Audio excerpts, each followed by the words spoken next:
The Hebrews created history as we know it. You don't get away with anything. And so you might think you can bend the fabric of reality and that you can treat people instrumentally and that you can bow to the tyrant and violate your conscience without cost. You will pay the piper. It's going to call you out of that slavery into freedom, even if that pulls you into the desert. And we're going to see that there's something else going on here that is far more cosmic and deeper than what you can imagine. The highest ethical spirit to which we're beholden is presented precisely as that spirit that allies itself with the cause of freedom against tyranny. And yes, exactly. I want villains to get punished. But do you want the villains to learn before they have to pay the ultimate price? That's such a Christian question.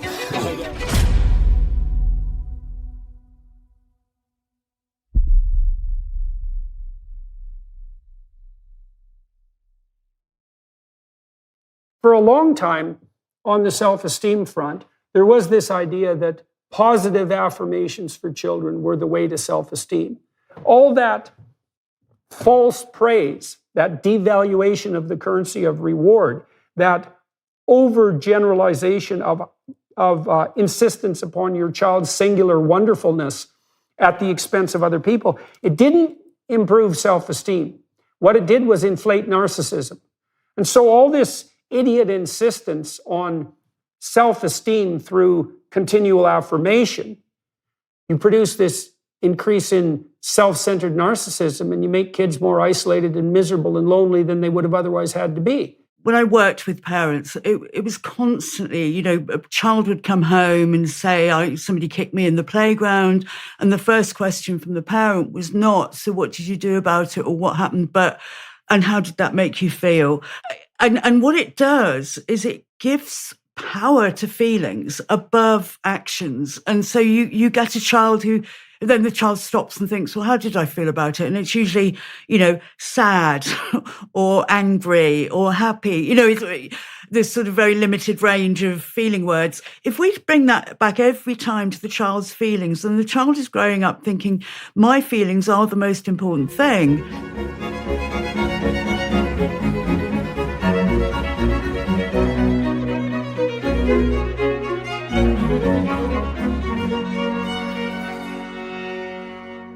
Hello, everyone watching or listening on YouTube or Associated Podcast or on the Daily Wire Plus platform. I have the privilege today of speaking to Stephanie DaviesArai.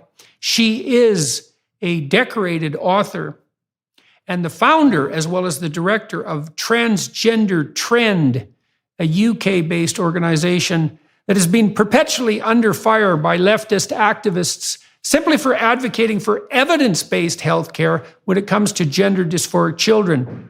She's also the author of Communicating with Kids, book published in 2015, based on her background training teachers and providing parental support.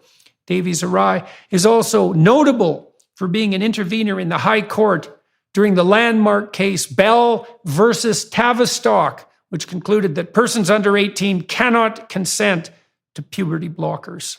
So, Stephanie, I was reading your book today, 2015 book, Communicating with Children, and I thought maybe I could playfully put you on the spot. In my first book, 12 Rules for Life, my first popular book, I have a chapter entitled, Don't Let Your Children Do Anything That Makes You Dislike Them.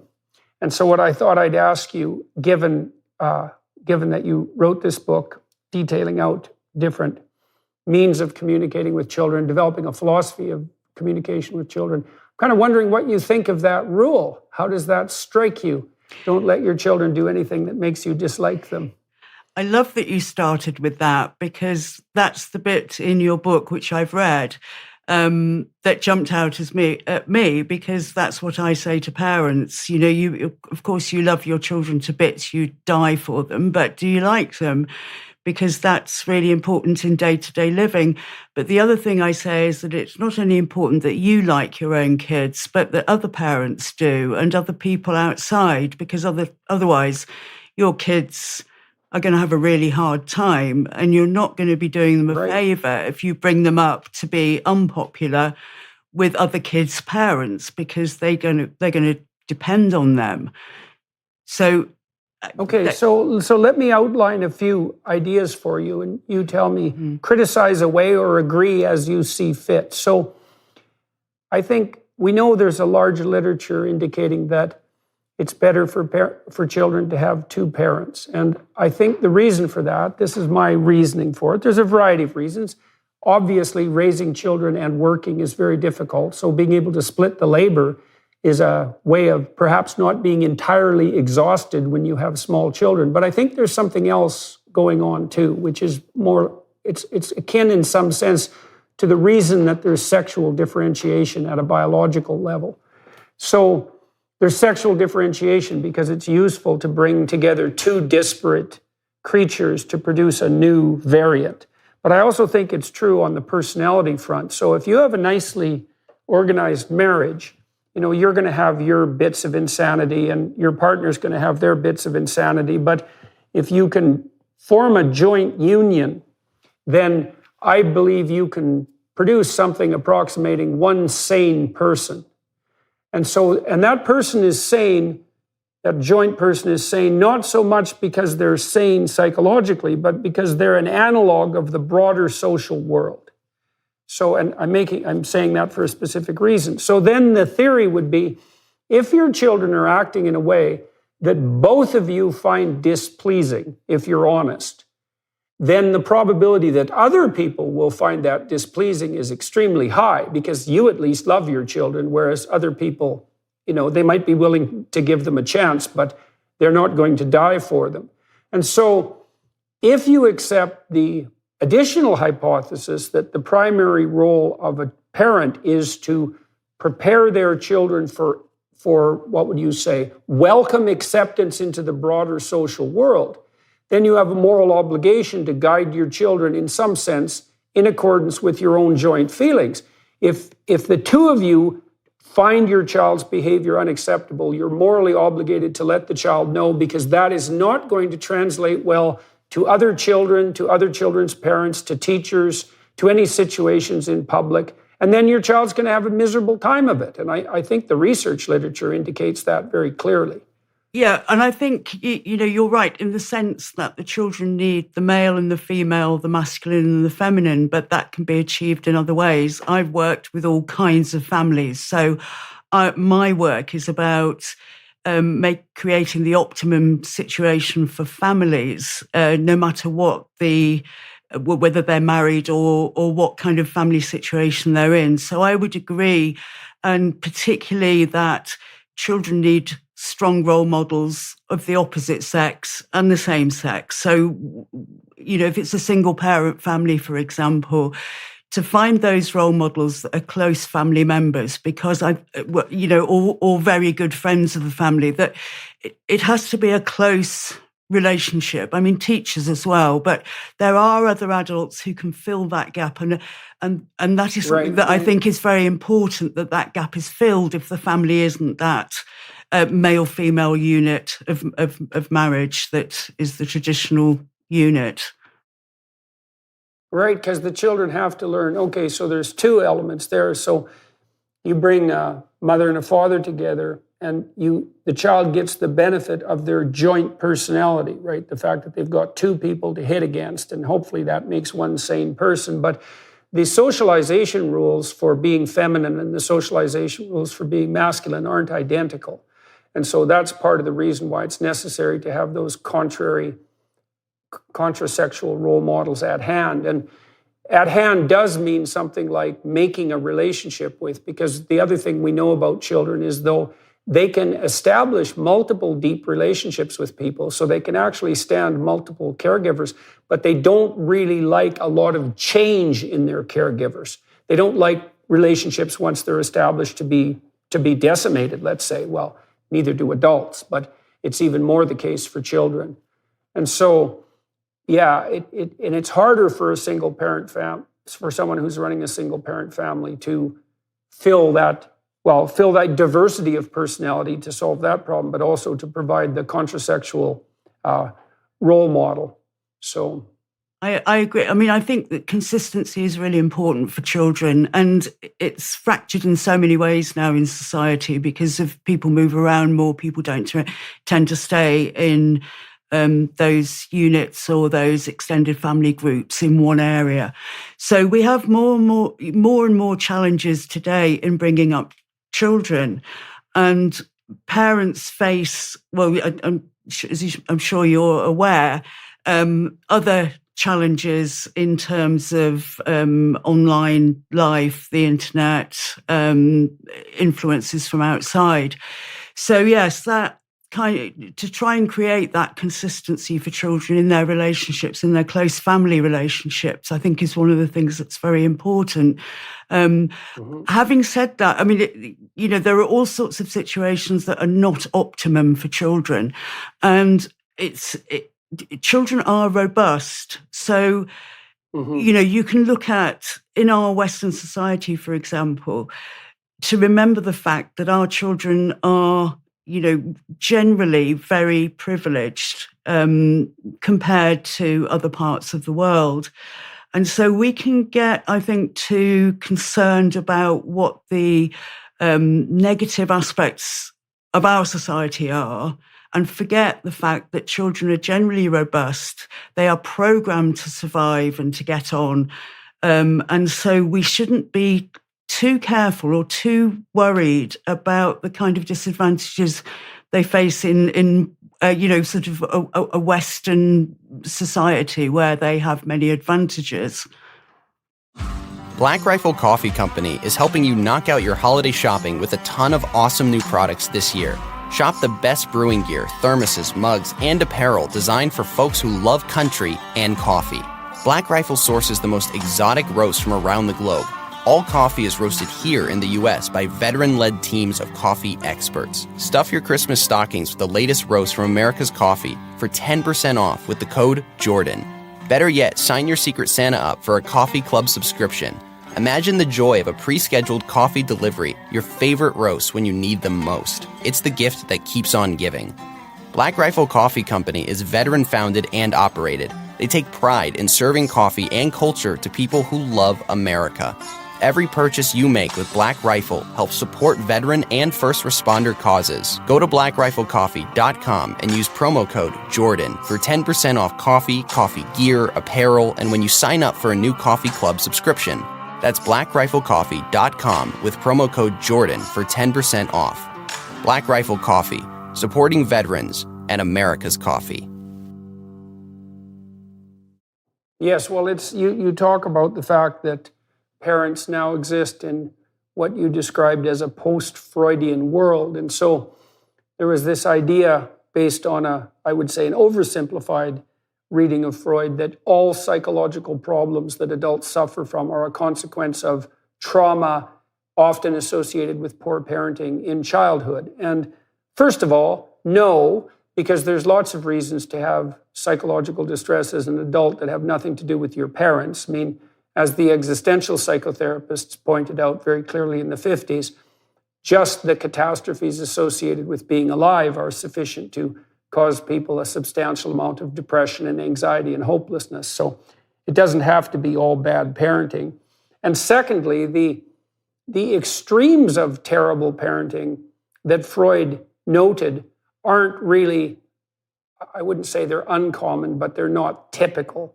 So Freud was particularly concerned with Oedipal parenting, and that would be, well, I suppose the modern equivalent of that is something like helicopter parenting, is the potential damage done by someone who cares so much for their children that they're completely unable to give them any autonomy whatsoever. But I think it's useful for parents to know that, as you just pointed out, that children are quite robust and they can adapt to a variety of circumstances. And also that what you're trying to do with your children is actually have a relationship with them.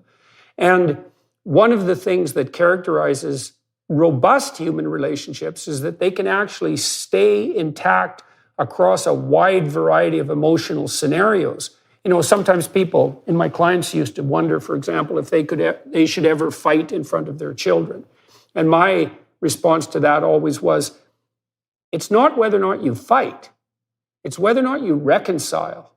And so what you want to do is model for your children the fact that there's going to be conflict about very important and difficult issues, some of those interpersonal, but some of them just practical, that conflict is actually going to produce a fair bit of emotion, some of which might be negative and even rather intense, but that those things can be negotiated through and the relationship can come back together. We know, for example, even by studying our close primate relatives, that chimpanzees, that the males, for example, are extremely fractious in their interpersonal interactions, but they're also, the sophisticated ones are also extremely good at reconciling and peacemaking. And so, well, the point of all this is that your children are perfectly capable of adapting to a wide range of emotional events, positive and negative.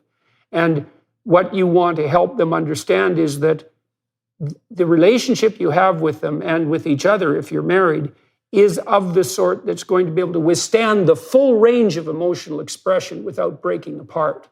And so you don't have to worry about them being fragile, and you don't have to worry, in some sense, even about making mistakes with them, as long as you're doing that in the same way you would do that with someone with whom you really want to maintain a long-term relationship.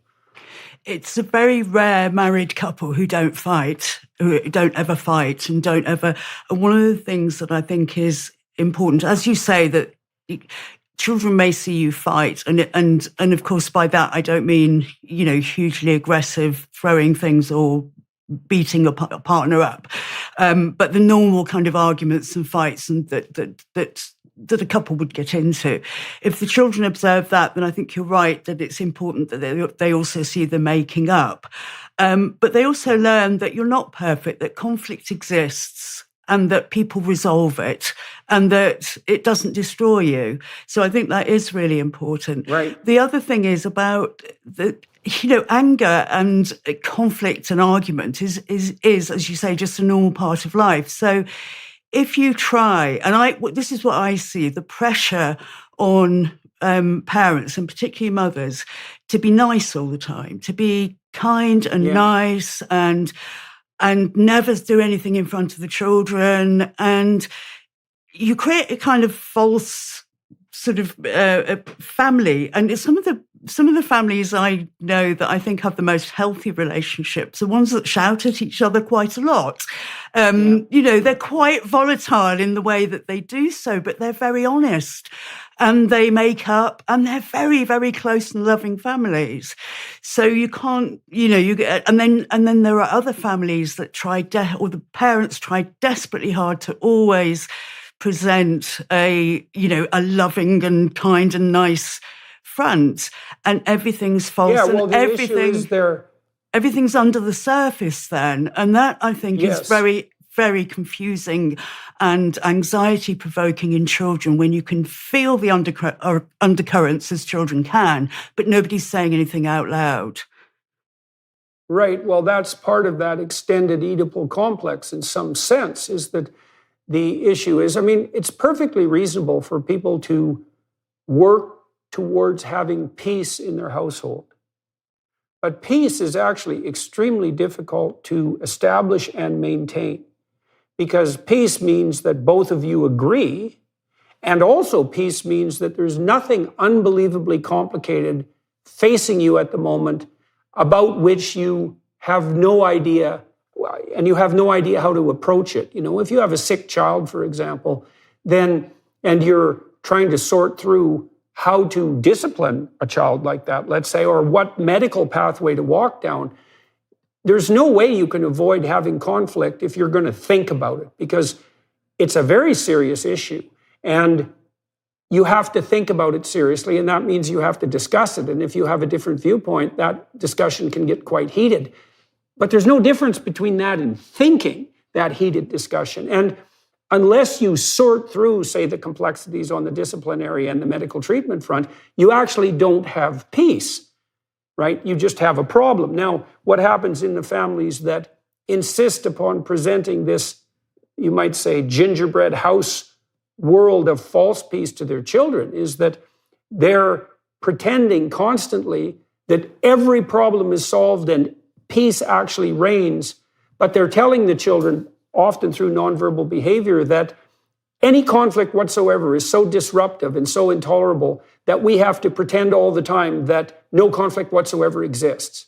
And so all that does is turn children into creatures that are terrified of their own negative emotions. So they feel that if peace is so necessary and psyche is so fragile that no emotion whatsoever is allowed on the negative side, then any problem must be of terrifying proportions and only something to avoid.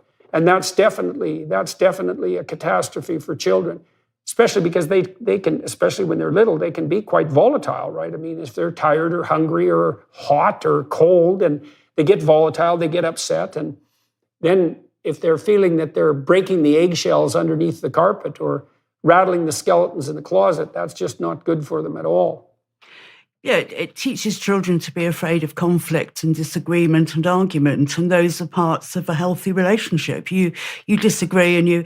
I think that when it comes to disciplining the children, that's an issue that is the adult's job, and it shouldn't be done in front of the children. I mean, it helps if parents share the same values, but often there is a difference between.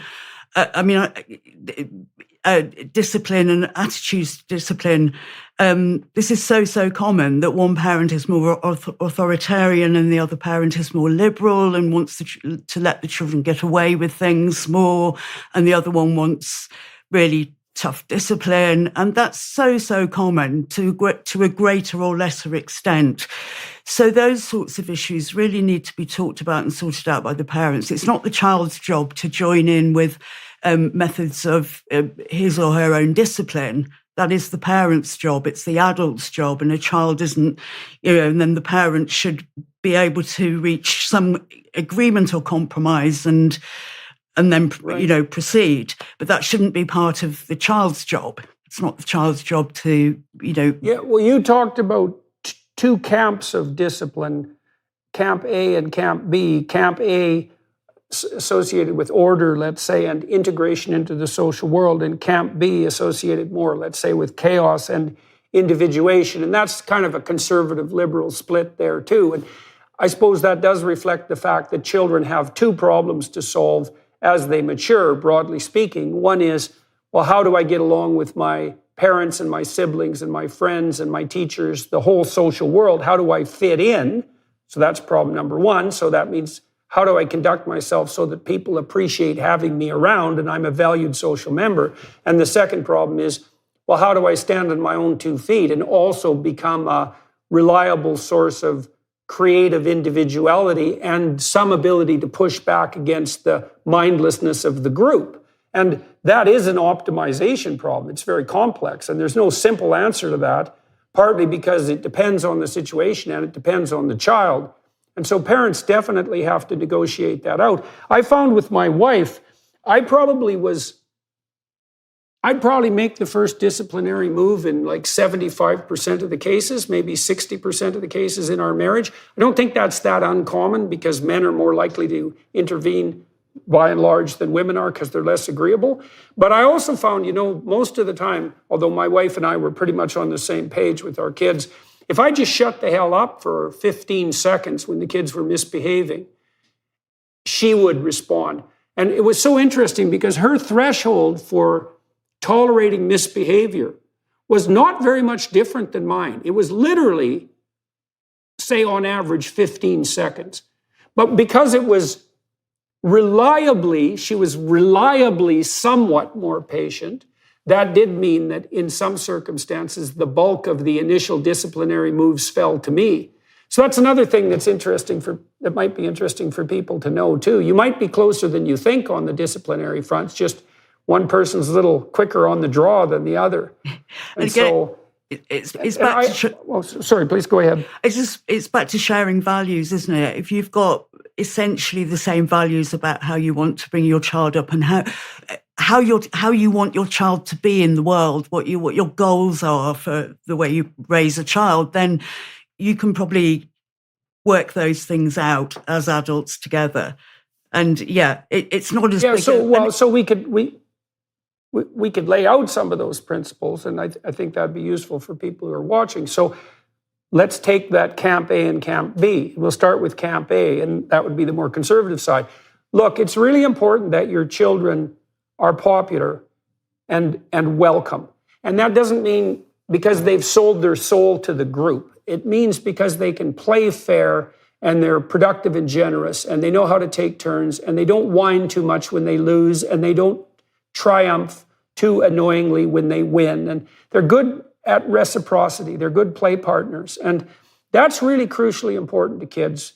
The literature on the development of criminal behavior, antisocial behavior in children shows quite clearly that there's a subset of kids who are quite aggressive at the age of 2. Most of them are boys. Most of them get socialized by the time they're 4. But some of them don't. And the ones that don't start out their sad little social lives as social rejects. And what happens is they fall farther and farther behind because the other kids start to play together because they can stand each other. They start to develop friendships. And within those friendships, they scaffold their social growth. And so what that means is that if your child is unlikable at 4, maybe because you didn't help socialize them sufficiently between you and your wife, then other children will reject them, and then they're really in trouble. And the literature I was familiar with indicated that if your child doesn't make a smooth entry into the social world somewhere between the ages of 3 and 5, there's almost nothing that can be done after that to remediate that. It's such a serious problem. And so one thing that parents could be aiming at is, well, this is why you don't let your children do anything that makes you dislike them, because you want other people to welcome them. So they need to be able to modulate their behavior in a socially acceptable way. So that's on the conservative side. On the liberal side, you'd say, well, you don't want your child just to be like a clone of the group. You want them to have some individuality and some autonomy. And so you might have to argue between you about what the balance is between those two things in relationship to your particular child, because it needs to be particularized. But those are good aims. An autonomous child who knows how to play well with others, that's a pretty good deal for the child and for the world and for you as parents. Yeah, and this is why when I research parent books, parenting advice books, and I think the parenting advice industry doesn't get enough scrutiny. Actually, I'm not a big fan of parenting books, but they tended to be either the kind of quite authoritarian or the quite liberal. And, and in my book, I point out that actually there are good things about both. There are necessary things about both. There's individuation and integration. And, both of those things have. And so you take the bits from each model and you put them together because both of those are important. And some of those, some of the advice in the more authoritarian books is good. Some of it I don't think is good at all. And the same with the other way. It's important that children are individuals. It's important that we listen to children more than we used to.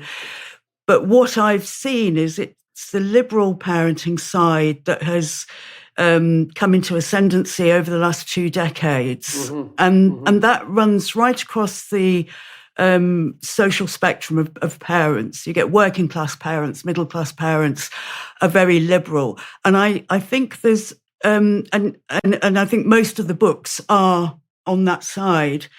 And that creates a huge imbalance in sort of hoping that your child will become a fully rounded human being who feels good about themselves, but also fits into society, but doesn't become a sheep or a cog in the wheel, as you say. So I think we have this huge imbalance for children that doesn't make them happy. And that one of the things that I think is important, if you want that sort of freedom for your child, that you create a structure, and you cannot really have freedom without structure because that's chaos, right. And that's terrifying for children. And yes. But I think the whole focus is on this idea that children are born whole with a fully formed self, and that it's the parents' job to facilitate expression of that right. self. And I think this. Okay, so let's dig into that a little bit. So you were concerned in these statements about the tilt towards a more liberal parenting. So The first thing I might comment about that is that being extremely liberal can also be a perfectly valid excuse for neglect, because it actually takes real detailed attention to your children's behavior to help them walk the appropriate social path. And if you're not attending, you let them get away with everything, you can justify that by saying, well, what I'm doing is trying to individuate my child. I don't want to put any social restrictions on them because that's all hemming in their natural, preformed, perfect creativity. And then you give yourself an easy out. And that's not helpful, partly. And that's partly also being driven by this idiot insistence that self-esteem is only internal and it's only psychological. And that's an unbelievably pathological model of self-esteem. And I would thank the social psychologists for that mostly, because a huge amount of what your child would experience, let's say, as self-esteem, which is actually, by the way, technically control of negative emotion, isn't a consequence of the individuated nature of their psyche. It's a consequence of the fact that other people can stand having them around without being mean and rejecting all the time. So if you have a child who knows how to play by the age of 3, let's say, and can share and isn't too whiny and isn't too triumphant and can reciprocate, then you can send them off to daycare, or you can send them off to pre-kindergarten, and they'll make friends.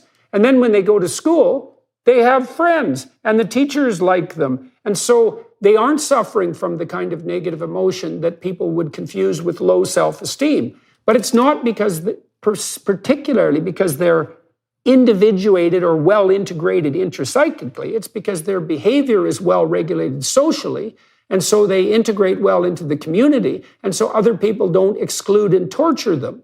And so we really do have a warped and Rousseauian view of the way that children develop, right? Is they're perfect in and of themselves, except insofar as parents in society impose pathological restrictions on them. And it's, as you said, you pointed out another thing, which is, don't be confusing freedom and chaos. Like, if you give your children carte blanche, all that means is that they're impulsive and anxious. It does not mean they're free. An optimally free child is actually playing a structured game. Now, we know games are fun, but we also know games run by principles. They run by rules. The rules aren't exactly there to constrain and hem in, like you'd think if you were Rousseauian. The rules are actually preconditioned for a very complex sort of freedom. And the basic rules of social interaction, like reciprocity and not whining too much when you lose and not being too triumphant when you win, those are the basic rules of social interaction. And they actually facilitate freedom rather than being antithetical to it. Men, is it time to stop mindless scrolling? Time to finally gain that higher quality of life you know you're missing out on? If this sounds familiar, then on January 9th, join thousands of men all over the world to embark on a 90-day journey together in search of a better life. It's called Exodus 90, and it was built to help men enjoy the freedom of becoming who they were truly made to be. Exodus 90 guides you in removing the attachments that are holding you back from a better life. And it actually works.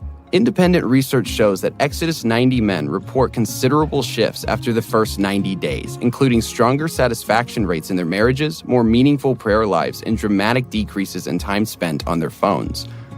For the past 7 years, Exodus has helped more than 60,000 men build a roadmap for living with virtue in a culture that offers far too many paths to self-destruction. Is it time for your Exodus? We start January 9th. Find resources to prepare for Exodus at exodus90.com/Jordan. That's exodus90.com/Jordan. It's freedom. Total freedom without boundaries is terrifying. Absolutely terrifying. It is chaos, and for a child, that is terrifying. But the child is always pushing for those boundaries that that they expect. And I think children are born absolutely expecting the adult to know what they're doing, to guide them, and so they push to find out where that boundary is, and that's the little child's job, really. And if the parent doesn't provide that boundary, then the child has to push further and further and further and come to a place that does not make them happy. It makes them anxious and nervous. So Okay, so let's segue there then, because I'm going to tell you a little story here, and then you'll see where I'm going with this very quickly. So there's this individual in the Biden administration in Washington, and he's in charge of disposal of all nuclear waste in the U.S., if I remember correctly. Now, he's a non-binary by public pronouncement. He's bald, often has a mustache, wears pretty flashy dresses, and has posted a fair bit of his sexual behavior publicly. So you can find pictures of him, for example, splayed out on a slab, bondaged up in rope, all prepared for whatever activity he's prone to engage in. There are pictures of him with men kneeling by his side with dog masks on. Like, he's quite a bit of fun. And so you might say, if you were skeptical, that he's pushing the boundaries. And he keeps pushing them and pushing them. And so far, he hasn't found any boundaries, because not only has he not been stopped in his public display of his impulsive hedonism, let's say, but he's been highly rewarded, because not only was he granted a very plum government position, which he may or may not have been competent enough to occupy, but he also got a tremendous amount of publicity for it. And then you might think, well, that's good enough, he didn't need to encounter any boundaries. He was just pursuing his individuated creativity. But then it turned out a month and a half ago that he stole a suitcase from an airport in Minnesota. And it happened to be a suitcase full of women's clothing. And then he happened to lie about it to the police and said that it was an accident. And he got called out on the carpet pretty hard for that socially, but he didn't get fired, because apparently that wasn't pushing the envelope far enough. And so then, you know what? That wasn't good enough for him. He had to go to bloody California and steal another suitcase and get caught. And this time, he got fired. And so you talked about this bias towards liberal parenting, let's say, and you put that in the context of children pushing the boundaries, and you put it in the context of anxiety. So let's think of it this way. Children and adults can be overwhelmed by the complexity of the world, and they want a structure, like a game, to hold back that complexity. That's why you need routines in your household. That's why you need predictability in terms of your caretakers. That's why you need rules of the game. It's so that things don't get out of hand. Now, let's say that you adopt an extremely liberal parenting orientation, and your children start to push the boundaries. Well, you're not going to stop them, and so that means they're going to push the boundaries harder and harder, and that's going to make them more and more anxious, because there's not enough structure. And then let's say they hit teenagehood and puberty, and maybe you're unfortunate, you have a girl who hits puberty a little early, and she's a little immature, and she's a little sensitive to negative emotion, and maybe not quite as popular as she might be, and she's quite confused and anxious, and she starts pushing the boundaries pretty damn hard on the gender identity front. And then you've got real trouble, especially if she's also being exposed to a passel of idiot teachers who are doing everything they possibly can to capitalize on her confusion. And so it seems to me that what we are seeing on the gender dysphoria front, which is a form of social contagion and a psychogenic epidemic, is an extension of boundary pushing behavior. It's so a girl can come up to her parent when she's 12 and do a bunch of things at the same time. She can say, well, I think maybe I'm a boy. Okay, so what exactly is going on there? Well, certainly a challenge to social authority. It's a challenge to parental authority. It's an expression of a deep discontent and a level of chaotic anxiety and confusion. And then it's also the only way, as far as I can tell, that the child can test the relationship between the teachers and their ideology, say gender-affirming ideology, and the rules at home that the parents are trying to abide by. Because the kids at school are going to be taught, look, everybody's got a subjectively defined identity, and you might not be as masculine or feminine as you've been led to believe. And anyone who tells you different is a detestable bigot to such a degree that you should actually keep all of this secret and never even talk to them. It's like, how the hell is a kid going to sort through all that without going home and saying something like, Mom, sometimes I think maybe I'm a girl? Like, because they're not going to be able to delineate this out in some complex philosophical manner. Adults can't bloody well do that. And so, sorry, that's a bit of a rant, but you can see where I'm going here. Well, yeah. I mean, how can teenagers rebel against their parents anymore? They can't be goths, they can't be punks, they can't be emos. They can go into, drugs and drink maybe. But it's the adolescent's job is to separate from the parents. And we know that adolescents are far more influenced by their peer group than their parents. And this is the agony for parents, because they're at an age where parents should be letting go, should be widening that boundary so that the child can push against the boundary of the outside world more as they take this journey, which is from childhood to adulthood. It's not it's a rocky road for a lot of teenagers, most, I would say. And so that pushing against the boundaries, part of that job is to reject the parents and reject the parents' values.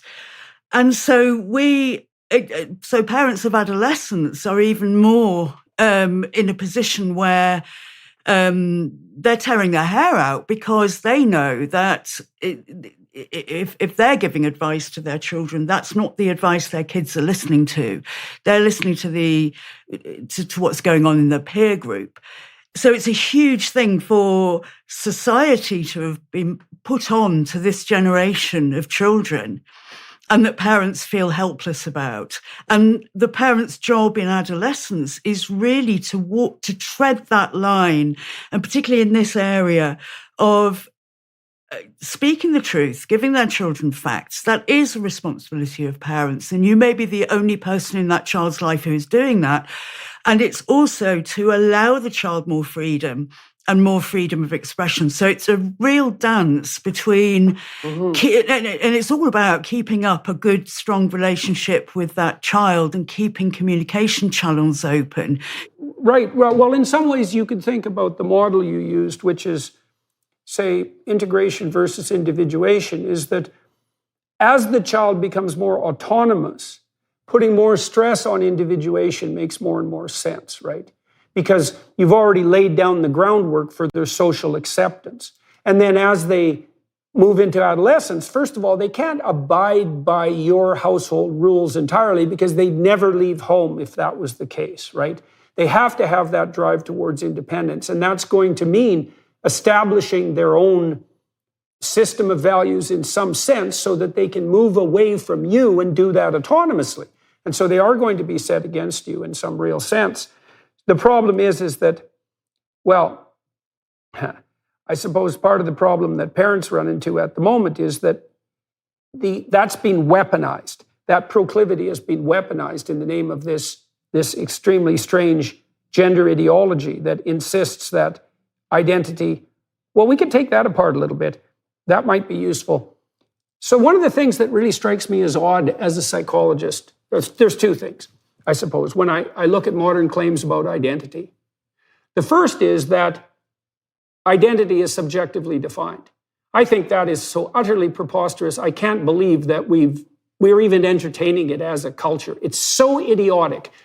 Every single time I have a conversation with my wife, or with anyone else for that matter, but let's say with my wife, I'm negotiating my identity, just as she's negotiating hers, because we have our viewpoints and our proclivities for action, and each of us have our tendency to insist that our way is the right way. But if you're going to be around other people, you have to constantly negotiate that so that you can stand each other. And so A real identity is actually the ability to negotiate the transformation of your own identity in a social space. It has nothing to do with you subjectively defining your identity. So that's, now, as far as I can tell, the only people who are unable to negotiate identity and who insist upon having it subjectively defined are literally 2 years old. Because according to Piaget, and there's some good research support for the basic outlines of his theory, two-year-olds are too egocentric to negotiate a shared play space. So their identity is subjectively defined, and they're almost entirely hedonistically oriented, which means they run by whim, which everyone knows if you're around 2-year-olds, and they can't play with other children. Okay, so the idea that identity is subjectively defined is utterly preposterous, and it's actually an anti-truth, because if you try to define your identity subjectively, you are a bloody tyrant, and you're going to be an unpopular one too, and you deserve it. But then, secondarily, we have this other weird insistence, and I don't know why we've become so demented that we also accept this, that your identity is subjectively defined, but nonetheless, the core element of your identity is some immutable group characteristic, and the one we stress most is sexual attraction. And I suppose the secondary one is something like race. It's so peculiar that your identity is subjectively defined, but it's also boxed into this very narrow set of parameters, which is, well, the most important thing about you is whom and to what degree are you sexually attracted? It just leaves me speechless. Well, it doesn't, but you get my point. So I think what we're seeing is this idea of subjective identity taken to its absolute extreme. Because you're right, up to 2 years old, it amazes me how so many parenting books are based on building your child's self-esteem. Well, sorry, your child is born, your child is only self-esteem, nothing else. They, for their survival, they have to be. So it's not the adult's job to build the child's self-esteem as if that's something we can put on them. It's part of your child's interaction with life, with the environment, in relationships that build self-esteem. So it might be achievement. It might be, something that you can do, something that you achieve, and then you feel good about yourself. It's not your parents always telling you you're amazing, you're brilliant, and praising them. And so, and also that idea of identity, it's the idea of the self, this thing that you're supposed to be born with. And I don't know what my self is yet, and I'm 63. I'm going to, I don't know, because it changes according to circumstances. I don't know if I'd be a great person to be on a lifeboat with, for example, would I be the one that stood up and saved people, helped save others? Would I be so scared? I don't know. I don't know myself, and I don't believe there is a fixed self that we move through life with. We're always changing according to our circumstances and our environment, and perhaps we get to know ourselves a bit better. But we can still fool ourselves. We can still be dishonest about who we are to ourselves. So that idea that the child possesses this innate identity, innate sense of self, it's one of the ways that we now, well, apart from the fact that it's nonsense, the roles have been completely reversed between adult and child. So we are encouraged to see children as wise and as knowing themselves, and that we follow the child. We follow you hear parents say, "Oh, I've learned far more from my child than they've ever learned from me." Well, that's the wrong way round. You are the adult. You are the one that's gathered life experience and hopefully some wisdom. And again, to put that that responsibility onto a child to be the all-knowing fount of wisdom. And we do that to teenagers as well. But when you look at the adolescent years, that identity formation becomes really the adolescent's job. Who am I? So I'm not a child anymore. I'm developing into an adult. Who am I? What teenagers do is they find their tribe, and in a way they integrate before they can individuate, because they find the tribe and they wear the same and they speak the same language and they like the same music, or now YouTube videos, and the rules that, we may mock this. I've heard people mock it, but it's absolutely right that, it's a stage of development. And now the only tribe that you might describe as any kind of counterculture is trans, having a gender and sexual identity. And there is no other tribe that children can join to show that they don't conform, or that they're a bit different, or that, it's only gender identity now. So if you want to be seen as boring and conventional and traditional and conservative and everything that a teenager doesn't want to appear to be, then you have to join that tribe and at least say, "Oh, I'm non-binary," or to be able to show that side of yourself, unless you're really comfortable in the idea that you're conventional and you don't have a problem with that. Yeah, well, that means that they've captured. So, I'll go in two directions with regard to what you said. Years ago, I did a study with a colleague of mine at Harvard on when tattooing and piercing first entered the cultural scene. And we were curious about whether that was a marker for psychopathology or what was predicting the adoption of these new fashion trends. And what we found overwhelmingly was that it wasn't associated with an increased prevalence of mental illness. It was associated with high trait openness. And that's the creativity dimension from the Big Five, trait openness. And when you see people with rainbow-colored hair or multicolored hair and piercings and so forth, you're looking at people who are on the creative end of the distribution. And the point you're making is in part that the collapse of the entire domain of nonconformity into gender identity also entices the creative kids. Creative kids have more mutable identities too. So the claim that, well, I'm a different person from day to day is particularly germane to creative kids, because a creative person is quite different from day to day. That's actually the definition of creativity.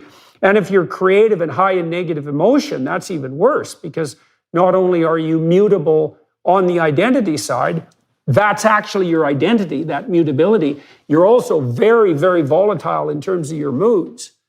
And so the idea that identity is only mutable can be very, very attractive to you. Now, I also wanted to make a comment technically about self-esteem. So I spent a lot of time analyzing self-esteem psychometrically, because as a clinician, I was extremely skeptical of the social psychological research purporting to indicate, for example, that there was even such a thing as self-esteem. Because we bandy about these words, but that doesn't mean they have a corresponding grounding in reality. So I looked at and conducted factor analytic studies, which were designed to assess what exactly self-esteem was. And it's quite straightforward. And people who are listening might find this extremely useful practically. There's no such thing as self-esteem. What there is trait neuroticism, which is proclivity to anxiety and pain, essentially, emotional and physical. So people differ in their thresholds for being anxious and hurt. And if you're more sensitive, well, then you'll see threats before people who are less sensitive, and that can be useful. And if you're less sensitive, well, then you're more robust and maybe more daring, and that can be useful. No, there's no way of saying what's right in that situation. However, if you're high in neuroticism, if you're high in sensitivity to negative emotion, you do experience a lot of anxiety and depression. Okay, so self-esteem is basically neuroticism minus extroversion. And extroversion is the positive emotion dimension. And so highly neurotic people, so people sensitive to negative emotion, are more likely to be self-conscious and to think negative thoughts about themselves. But that doesn't mean that it's a fractured self-concept that's driving the negative emotion. That's simply not true.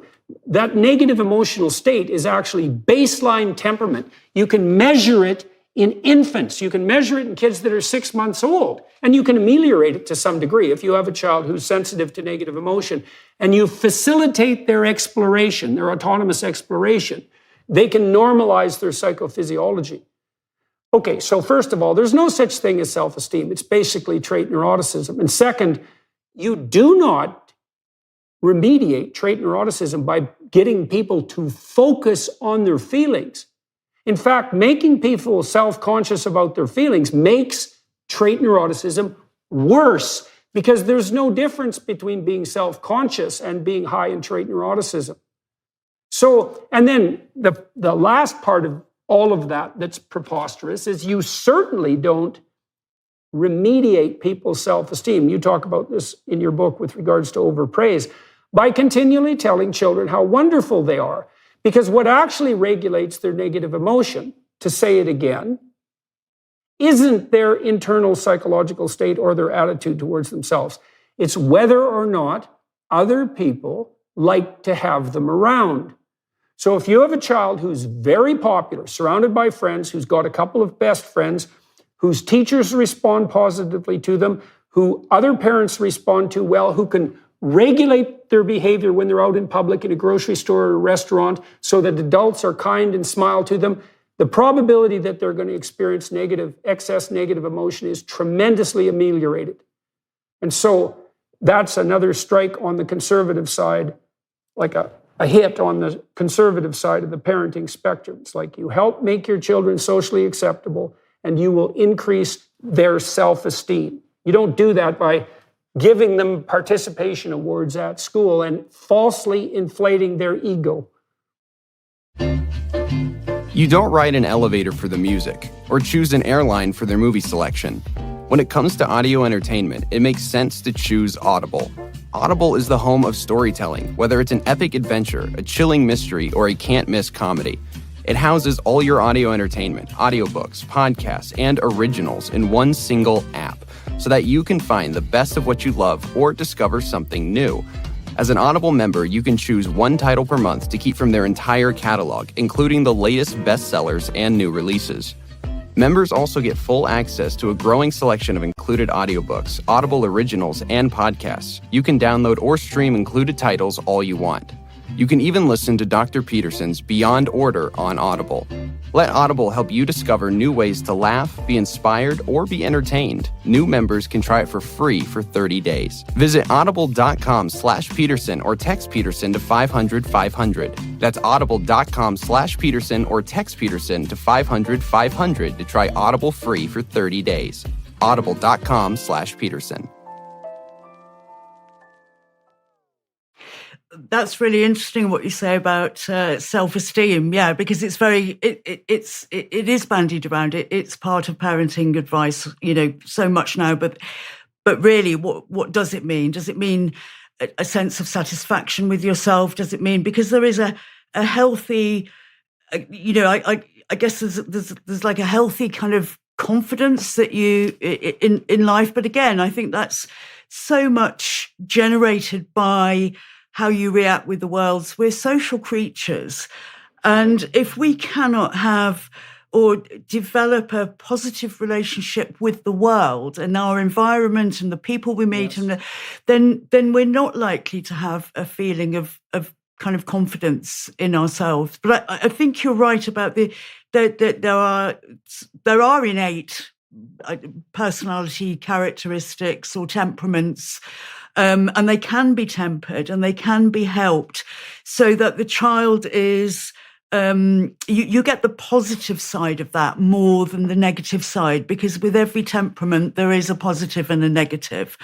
And that what you want is to go with your child's character or personality and encourage the positive side of that more than facilitating the negative. And maybe that's the closest we can get to building your child's self-esteem.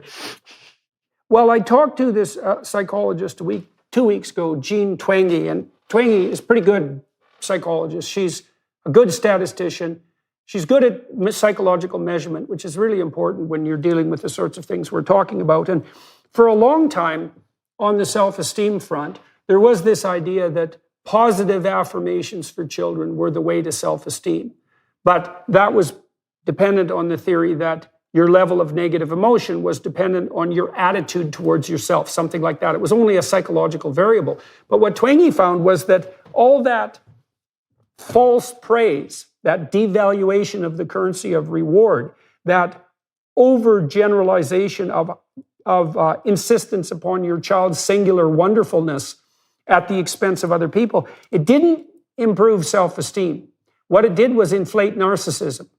So then you got the best of both worlds. You got kids that were just as miserable on the negative emotion front, just as confused and anxious, but they're also narcissistic. And so that actually produced a bit of a spiral because, you know, it's a little bit more difficult to make friends if you're high in negative emotion because you're a bit more volatile, you're a bit more sensitive. You're also a little more timid in your social interactions.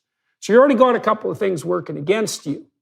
Now, if you add a nice healthy dose of narcissism to that, then you're going to produce a child who's unbelievably unpopular and dislikable because there's almost no one more dislikable than a neurotic narcissist. That's a tough combination too, because you get that hypersensitivity along with grandiosity. You might be able to tolerate one of those, but man, the combination of that's pretty damn unbearable. And so all this idiot insistence on self-esteem through continual affirmation, you know, that would also be part and parcel of the elimination of competition in schools, right? Because you don't want anybody to lose because God only knows what that might do to their self-concept and their self-esteem. You produce this increase in self-centered narcissism and you make kids more isolated and miserable and lonely than they would have otherwise had to be. It's a real perfect storm. A lot of that can be laid at the feet of social psychologists, by the way. So doing very, very badly thought through and analyzed research in clinical domains. The whole self-esteem, bloody, monstrous movement, that's one of the catastrophes that's emerged out of the research fields. I also think parents have been encouraged to be therapists to their children, to be counsellors. And what you mentioned earlier about feelings, when I worked with parents, it was constantly, you know, a child would come home and say, somebody kicked me in the playground. And the first question from the parent was not, so what did you do about it or what happened? But, and how did that make you feel? And that, right. And how did that make you feel? And how did you feel about that?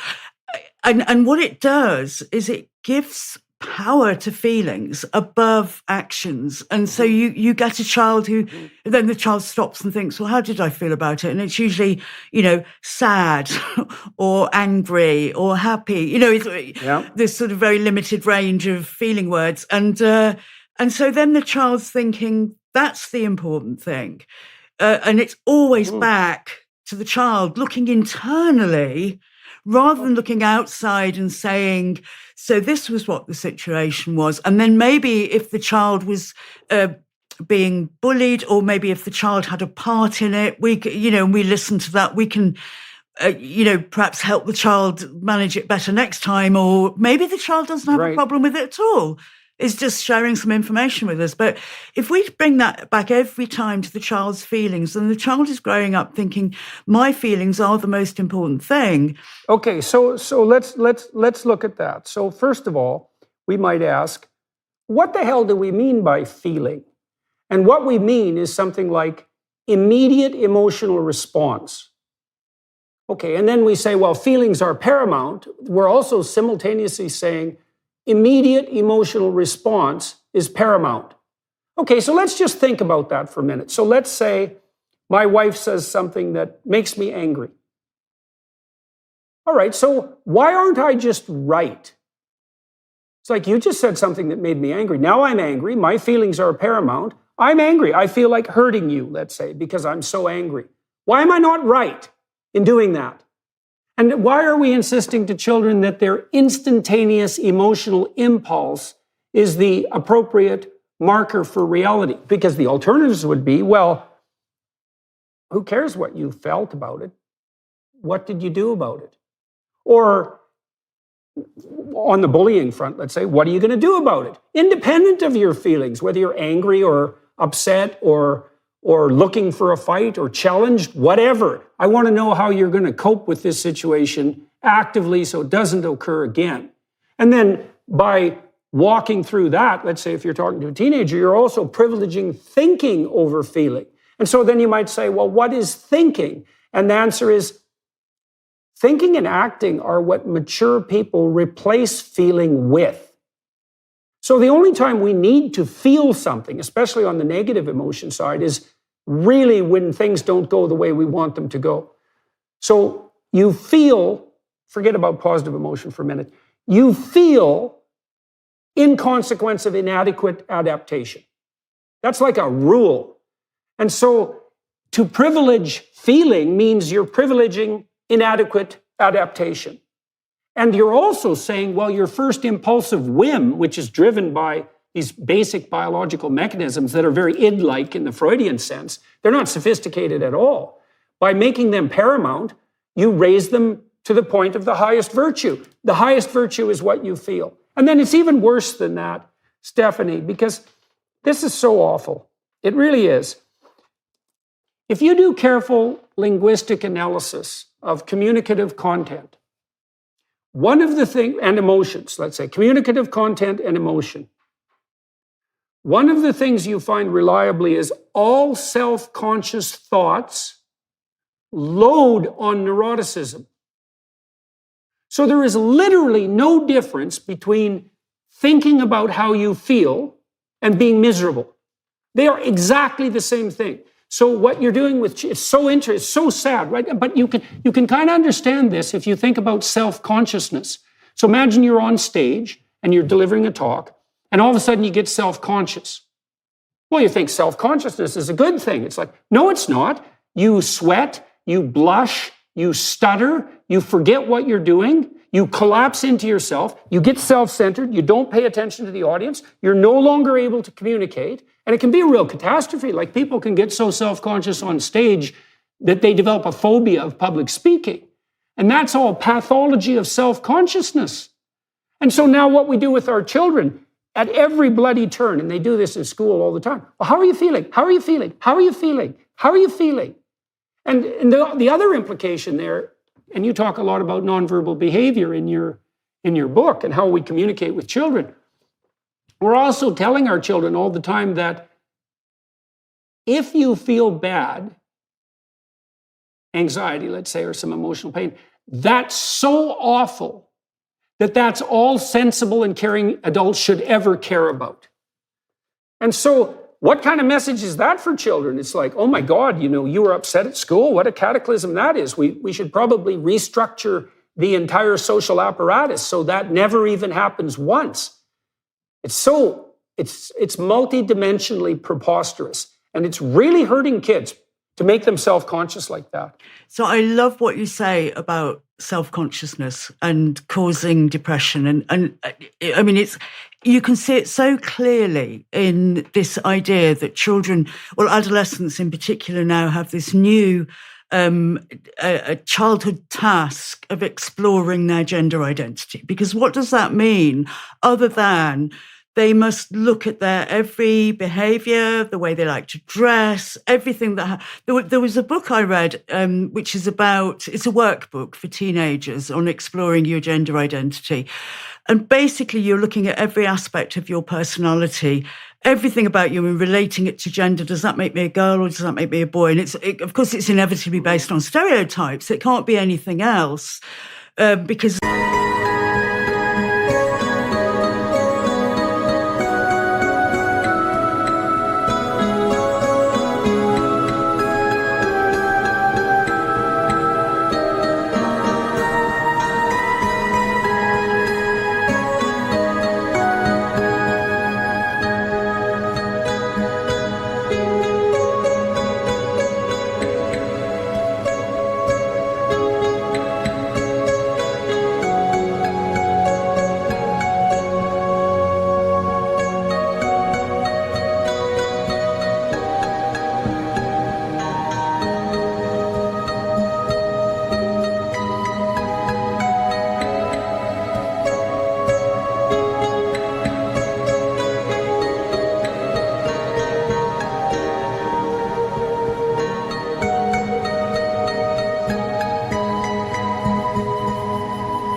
because boys can't experience female things like menstruation, and girls can't experience male things like erections, let's say. It's got to be stereotypes. There's nothing else.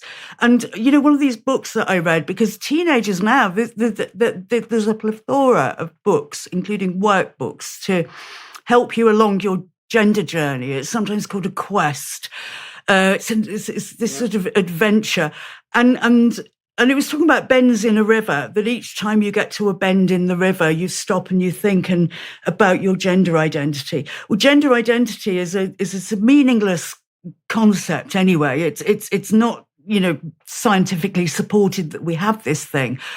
But it's a way to get teenagers to constantly be looking at themselves, looking at their motivations and analysing their actions, which I think it's worse. It's worse than that. It will inevitably create mental health issues. Inevitably. Depression.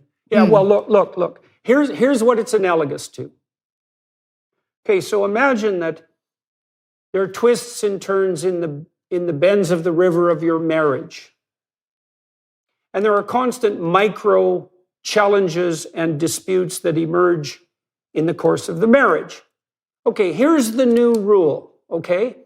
Every time you encounter any doubt whatsoever in your life, question the integrity of your marriage. Right, okay, so here's what happens to a depressed person. So let's say you have a little bit of a dispute with your husband. And it produces a little negative emotion. And you think, oh my God, I caused some trouble. That's the first thought. I caused some trouble. Here's the next thought. I've caused a lot of trouble in the past. Next thought. I caused a lot of trouble in the present, and I'm likely to continue to cause a lot of trouble in the future. Okay? A person who causes a lot of trouble in the past, present, and future, they're really not a very good person. They're not really fit for a marriage. They're probably not fit to live. I should commit suicide. Okay, so that's how a depressive person thinks. Now, think about how that works. So you go from a micro challenge, you had a little scrap with your wife, and then you take yourself apart right down to the foundation. And the foundation in that case would be, do you even have the right to exist? And so a depressive person has no defense against that cascade of doubt. Okay, so now imagine this is what we're doing to children. We know that children establish the ability to distinguish between male and female extremely early. They can do that as infants. They can likely do it as newborns. So that ability to distinguish between male and female is fundamental. The reason it's fundamental, obviously, is because if you can't distinguish between male and female, you're not going to reproduce. So now we know not only is that true biologically, but also conceptually, it seems the case that the distinction between masculine and feminine symbolically is a distinction that's at the bottom of our ability to perceive as such. We tend to make gendered categories in the world almost automatically. So there might be no more fundamental perceptual category than sexual differentiation. It might be more fundamental than up or down, or dark or light. It's at least in the same domain. So this is now what we're doing to teenagers when they're confused. We're saying every time you manifest even a shred of doubt about anything, the first thing you should do is question the most fundamental element of your being. And you should do that continually. And then it's even worse than that, even though that's really bad, because we're dooming them to something like anxious depression by doing that. It's even worse than that, because, well, let's say I've been reading about this I think it's demi-boy identity. And sort of, well, mostly you're a boy, but sometimes you feel that you're a girl. It's something like that, or maybe I have it backwards. I don't really give a damn, to tell you the truth. But here's the problem with that. It's like, let's say you have a non-standard gender identity. Okay, what the hell are other people supposed to do about that? Like, what are the rules here, right? Because if you're a woman, I kind of know how to treat you.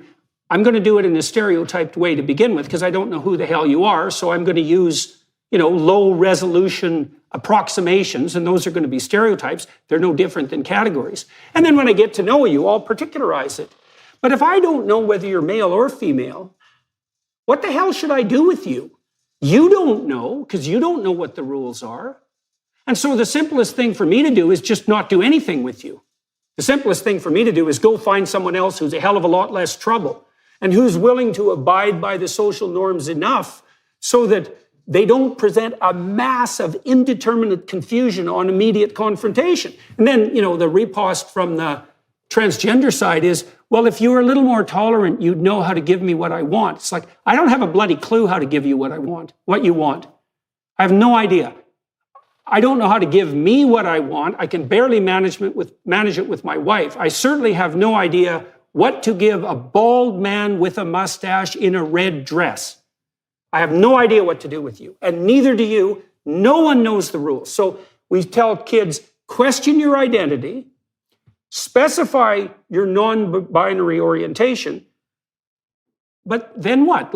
What's the life path associated with that? How are you going to conduct yourself as an adult, as someone who's non-binary? Are you going to get married? How are people going to treat you at work?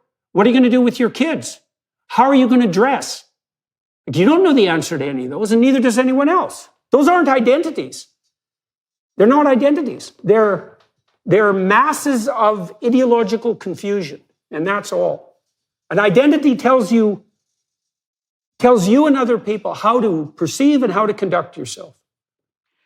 And man and woman, boy, girl, male, female are stable categories. They're reality.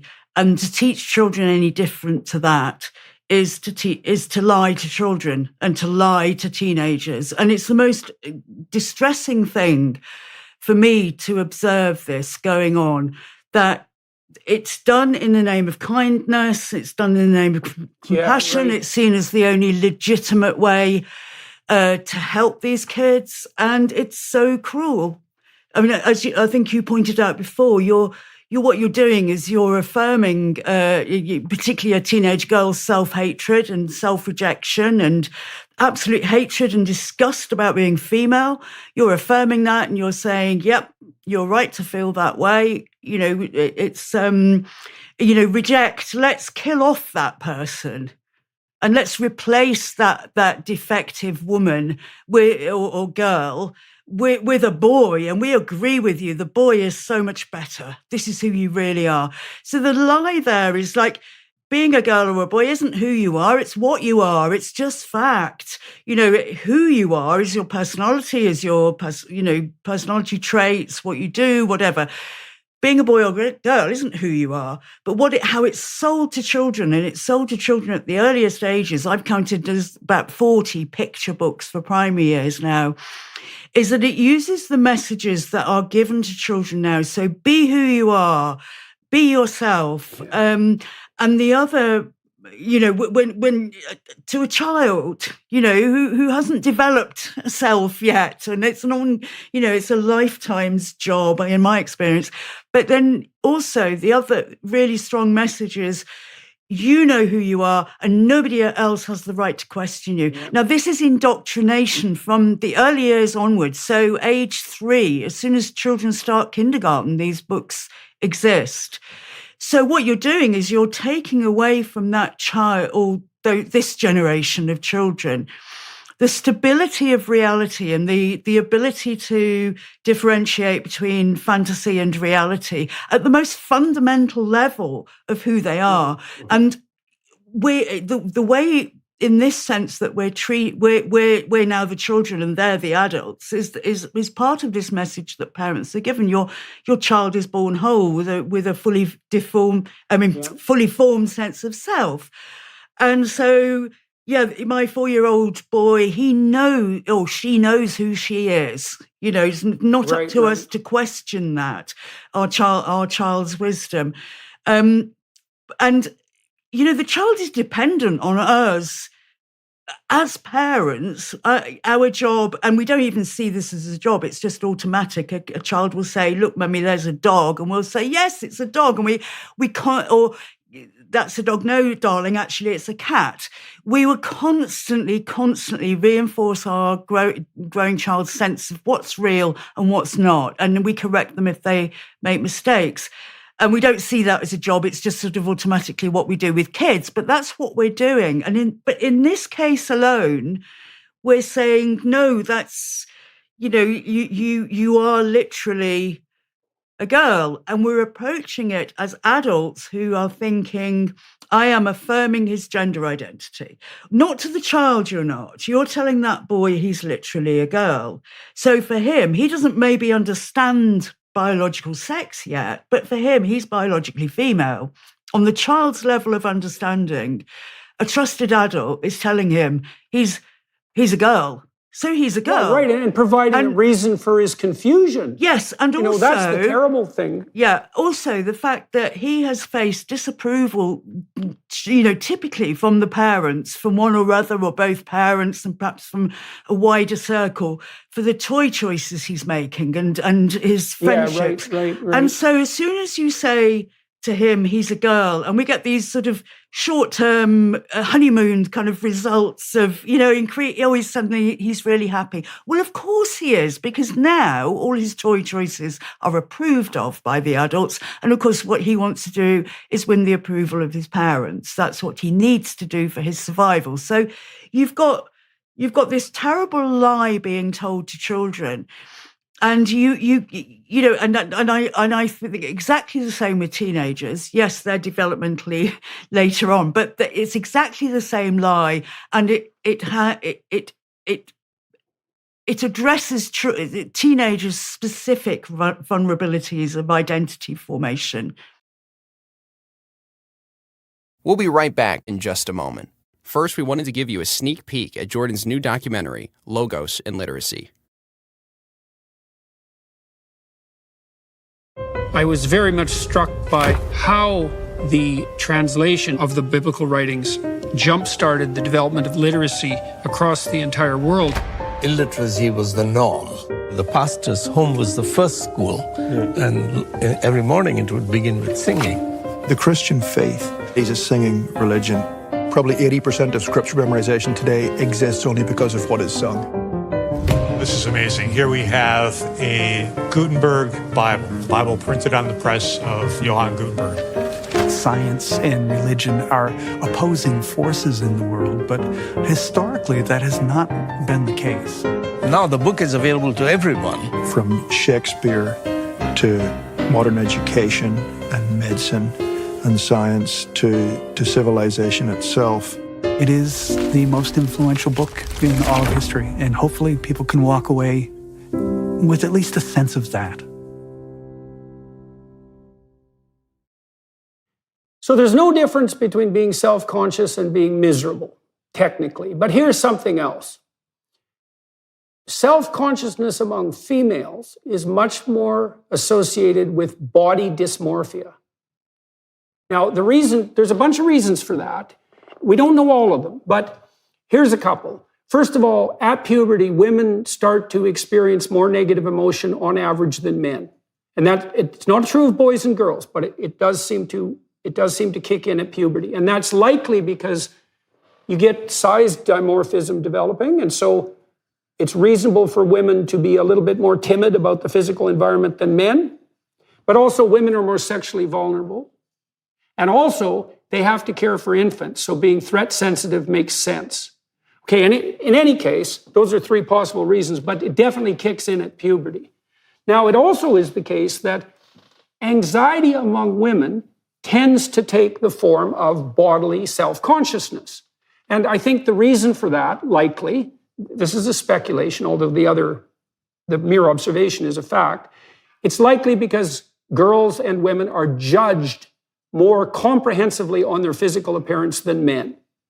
So it makes sense that if they're going to be self-conscious, it's going to be more bodily focused.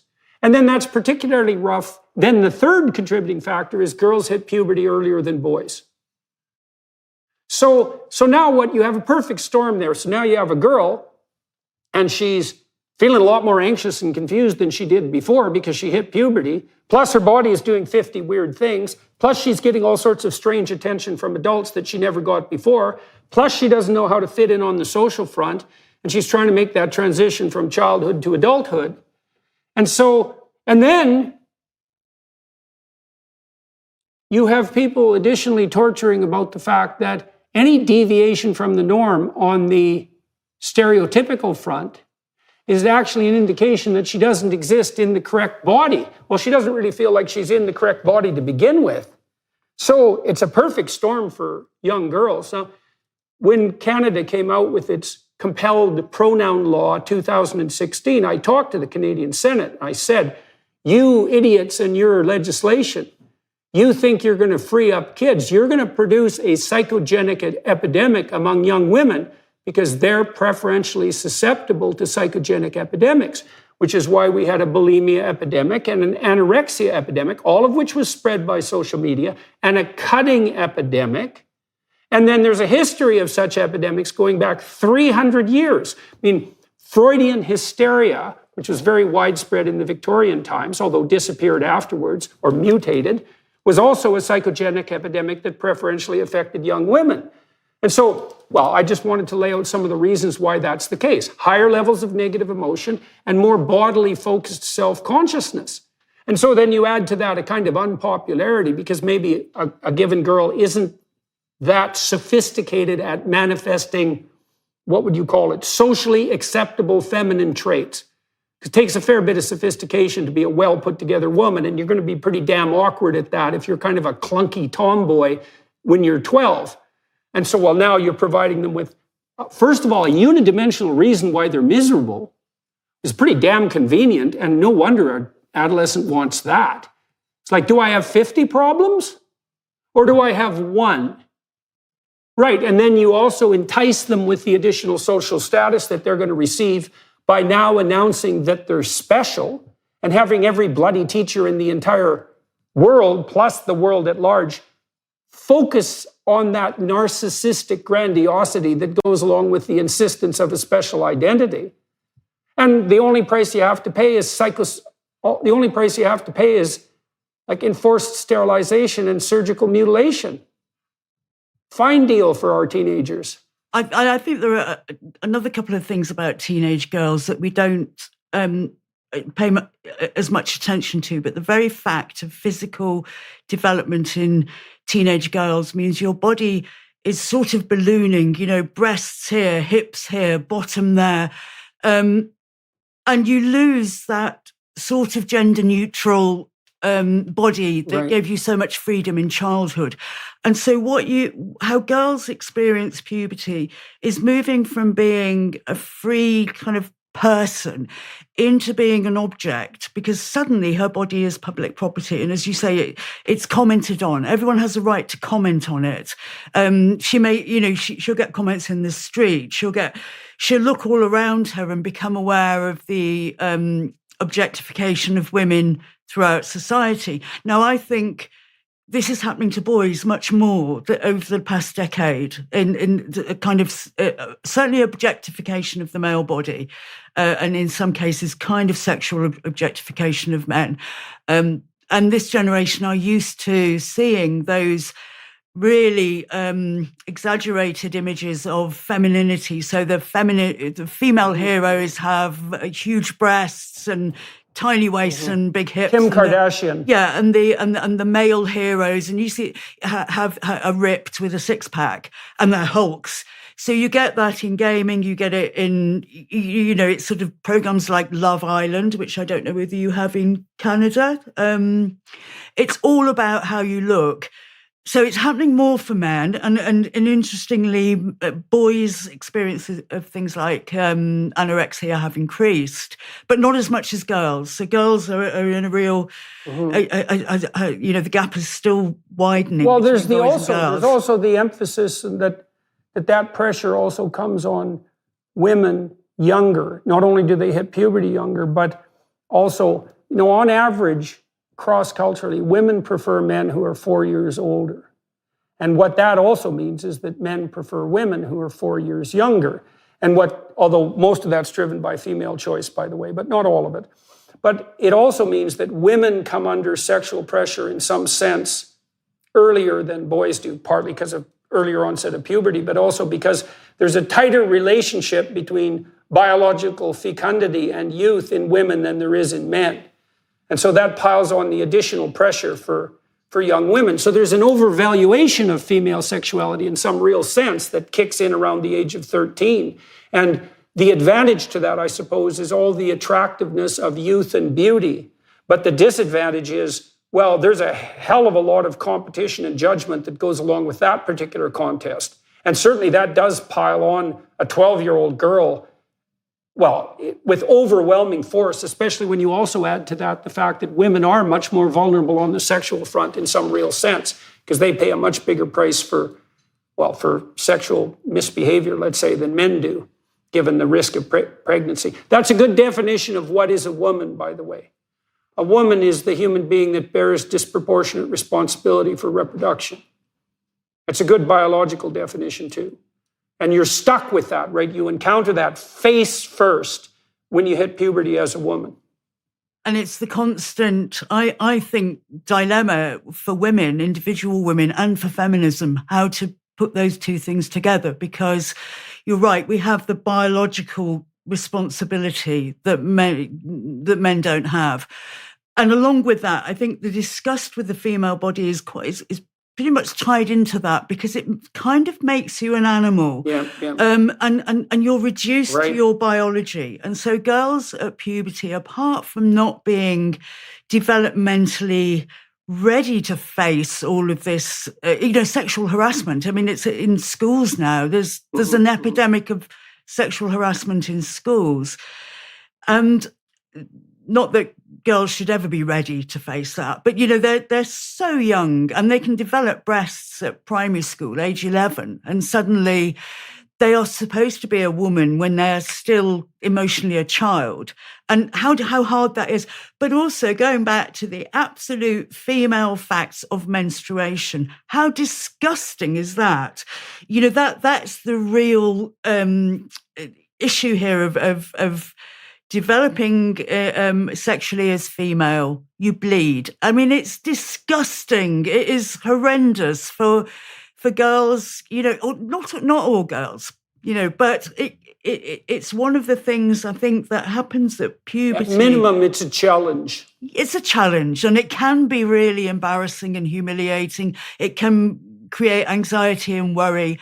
It can create, pain and feelings of real discomfort and all the associated physical effects that go with it, which boys don't experience. So boys will get taller and broader, and it's kind of everything that they were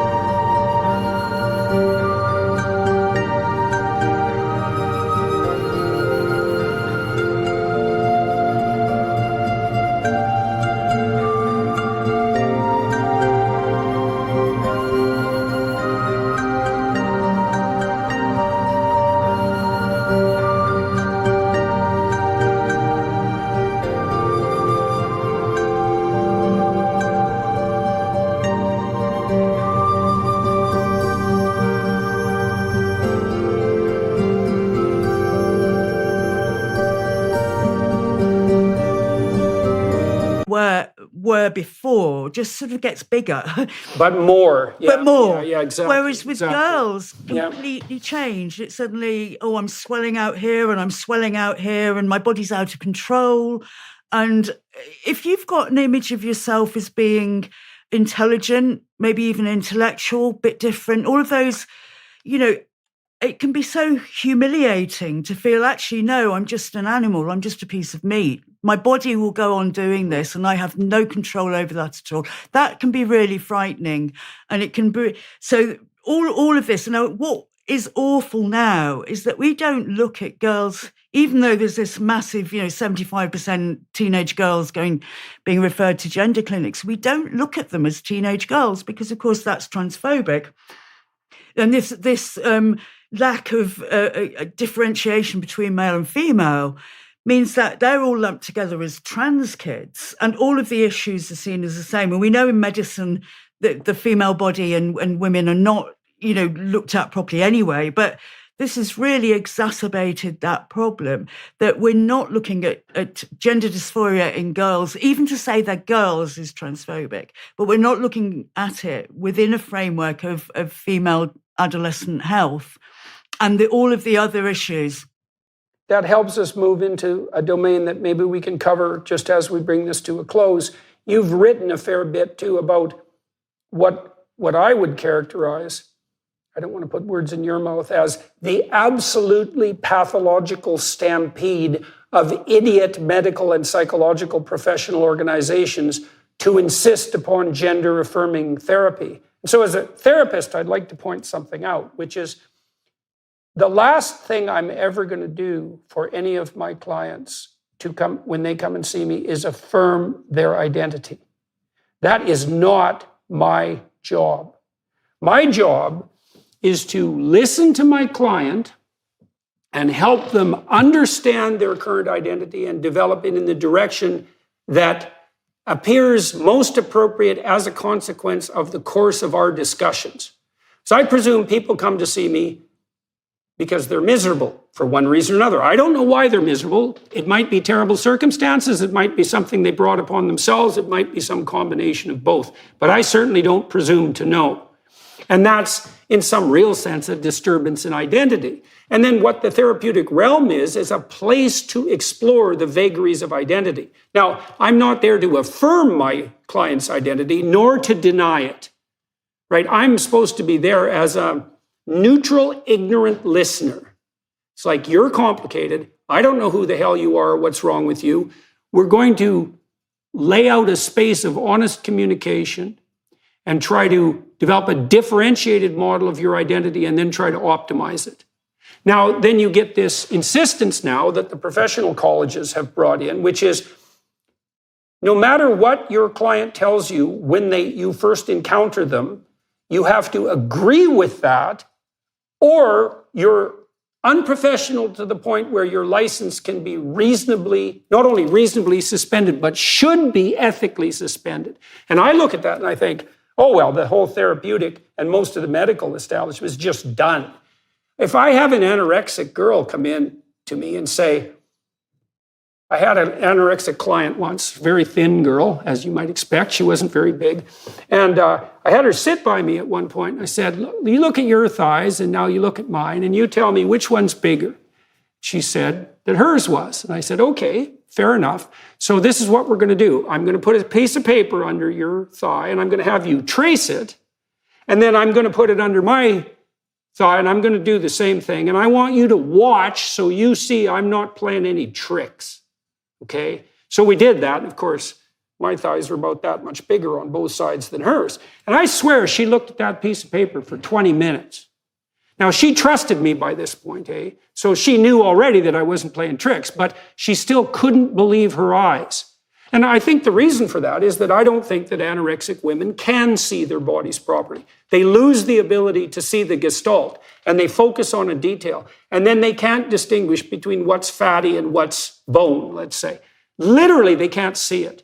And so, but I wouldn't, if an anorexic girl came into my office and said, I feel that my thighs are too fat, I wouldn't say, well, if you feel that, you must be right, and it would be inappropriate and unethical of me to suggest otherwise. I would say, well, maybe you want to explore that, maybe you don't. I don't know if you have any doubts about it. I don't know if this concern is causing you trouble. I don't know if other people are reacting badly to your insistence that you're too fat still. Those are things we could discuss. I can't say, no, however you feel is right. And certainly on the sexual identity front or the gender identity front, exactly the same standards apply. So those are even more fundamental categories than thin or fat. So I just think it's the death of the therapeutic enterprise altogether. So, and unbelievable cowardice and lies on the part of the professional organizations.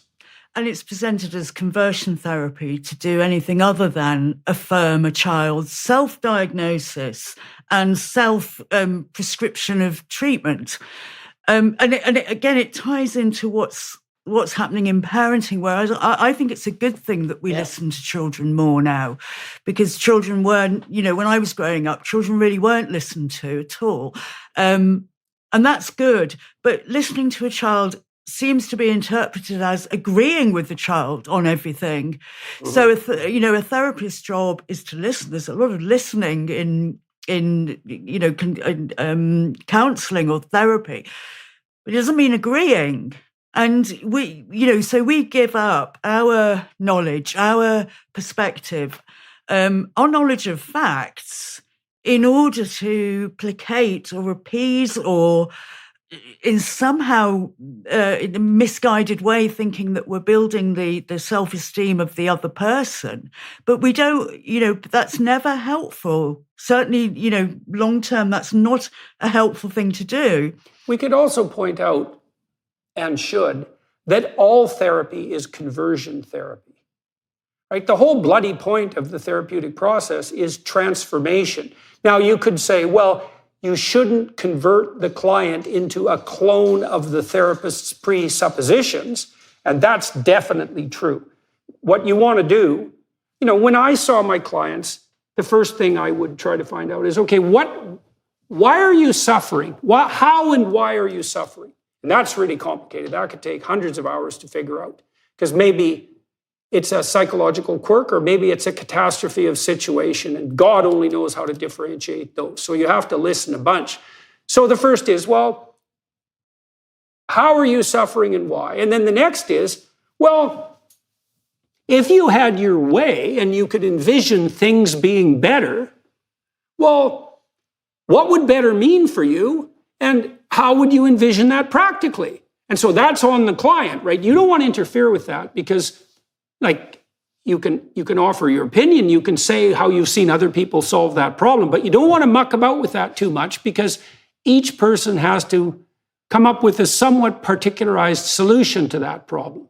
I don't know what your life would be like if you optimized it for you, in your particular situation. So we have to talk about that a lot. And then the third thing we do is talk about strategy. Now we kind of know what the problem is. We have some sense of what might hypothetically be a solution. We could delineate out potential strategies for achieving it. But all that's predicated on discussion.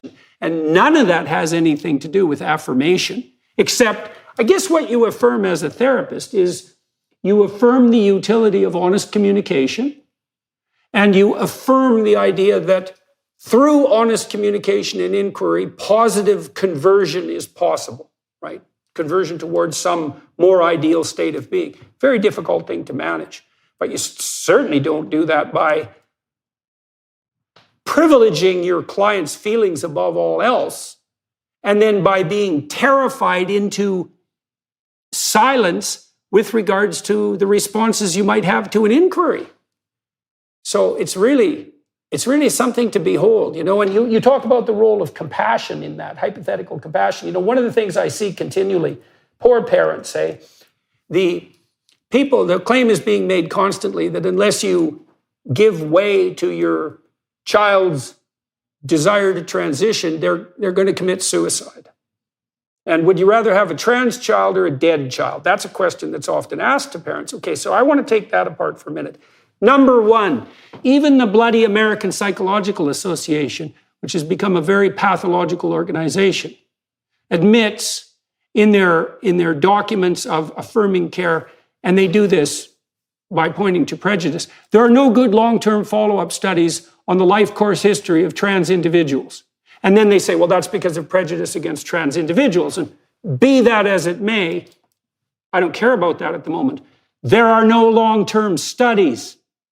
So how the hell do you know that you're elevating or decreasing the suicide risk? And the answer is, you don't know, and that's a lie. And second, we know perfectly well that most people who manifest any form of psychopathology have a core set of symptoms. And those symptoms are basically elevated negative emotion, anxiety and pain. So anxiety and depression. You don't have a mental illness, except for maybe mania, where anxiety and pain aren't part of it. Okay, so then the question is, if there is a risk for suicide associated with gender dysphoria, is it specific to the gender dysphoria? Or is it merely a consequence of the fact that all forms of psychopathology are associated with anxiety and depression, and suicidality is associated with anxiety and depression? And the answer is, unless you have compelling evidence that it's specific to gender dysphoria, then the appropriate thing to do scientifically is to assume that it's a consequence of anxiety and depression and quit riding vulnerable parents with guilt. So for those of you who are watching and listening and struggling with these sorts of things, don't let idiot teachers and counselors tell you that by objecting to your child's gender dysphoria, you're elevating the risk of suicide, because that is a lie. There is no evidence to support it, but the claim made is that your child is more likely to commit suicide if they are not affirmed and allowed to go on to puberty blockers. That's the claim. There's no evidence to support that at all.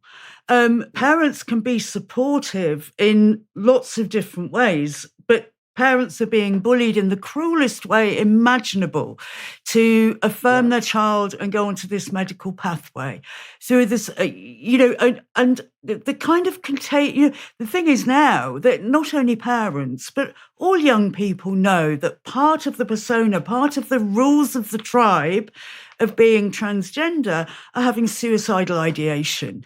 That's part of what makes you true trans.